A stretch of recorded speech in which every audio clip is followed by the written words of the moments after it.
My name's Angelo, and welcome to We Want Picks. Every single week, we break down full UFC fight cards. We give you our picks, our bets, and our fantasy plays. So make sure you like this video and subscribe to the channel so you don't miss any of our content. And our videos are brought to you by BETU Play to Earn. BETU Play to Earn is the world's first play-to-earn sports and esports betting game. Check it out now at betuearn.com. That's bet, the letter U, earn.com. And ODDSJAM.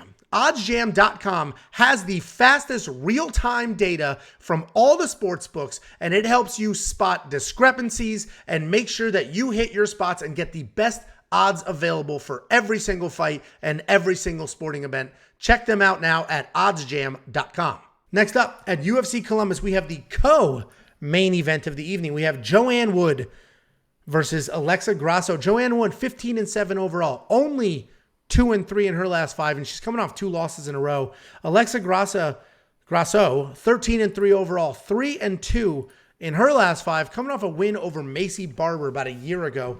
Joanne Wood, formerly JJ Calderwood, is a technical striker with solid kicks and solid pressure. She mixes up her techniques really well with knees, elbows, kicks, and punches, and when she decides to grapple, she has decent takedowns and decent takedown defense. She likes to dictate the pace and has solid volume with an impressive striking differential of almost 7-5. Alexa Grasso is a fun striker with impressive volume and takedown defense. She's listed at 60% takedown defense, but even Carla Esparza, who's probably top 3 wrestlers in the division, only went 4 for 11 with her takedowns against Alexa. Alexa stays busy and moves really well. She has absolutely no problem slugging it out in the pocket. And while she does have power, it's not fight-ending power.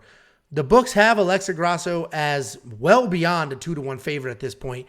And I think that's wide. She's undefeated in her new 125-pound weight class. But Joanne Wood is a big test.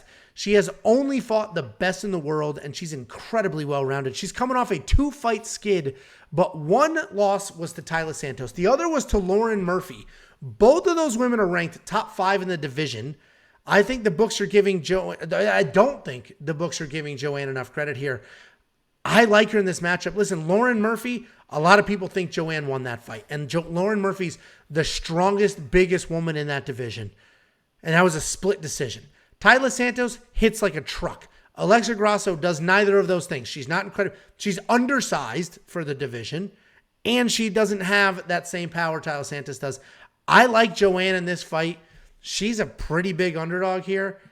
I'm liking her. I might throw a money line bet on her, but let's be honest. I know you're going to go the other side here. You're doing your stupid lean back. I'm too cool for this bullshit chair thing. If Alexa Grasso was listed as plus 120, you wouldn't be screaming she should be the favorite. If she was plus 120, she'd be the lock of the... She'd be the lock of the fucking century if she was plus 120. Yeah, are you kidding me?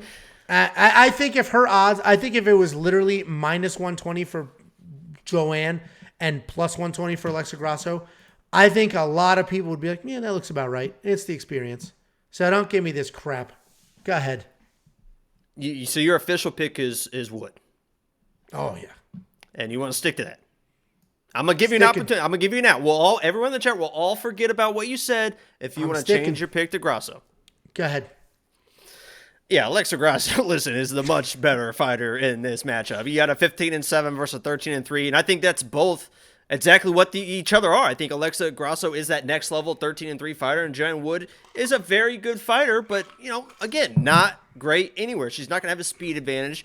I don't think she's going to have a wrestling advantage, and that's probably where she needs to try and win the fight is the wrestling, but I don't think she's going to have the wrestling advantage. Her takedowns absolutely has a wrestling advantage.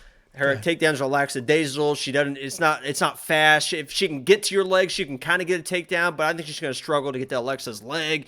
And Alexa, you mentioned she doesn't have real power. She doesn't have knockout power. I agree. She doesn't have like flatline power.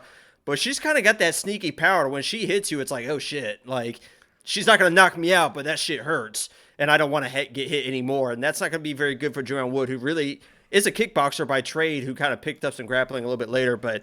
I think it's Alexa Grasso all the way. She has really good clinch control, and I've seen Joanne in her fights get controlled in the clinch before against the cage.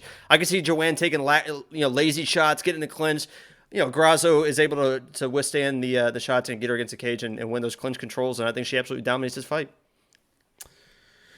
We're on opposite sides. I think Joanne Wood, big sister, is Alexa Grasso in this, and she absolutely has the better wrestling. She's averaging almost 2 takedowns per fight, 50-something% accuracy. Alexa Grasso, not even 1 takedown per fight, 40% accuracy. And she's small. She's a 115-pounder who's moved up in weight. She's been done successful. very well. She's looked better at this weight because she was killing herself for that weight because she is a smaller, but it's not like she's like, she's fine. She's faster. And I think that's where that ends. I think Joanne's bigger, more experienced, stronger, better grappler. She's not going to be, I think she's the better striker, but she'll be a step behind because Grasso's faster. But this would be a fun one. I actually, a female co-main event without a title on the line is, people are trashing that. I think that's nonsense. I think this is actually a pretty fun fight, and I'm looking forward to it. And I love seeing, I love these matchups, the aging vet versus the up-and-comer. I love seeing it.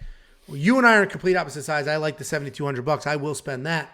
You spending the $9,000 on Alexa Grasso? Yeah. No, because she doesn't win by stop. Oh, you said yeah.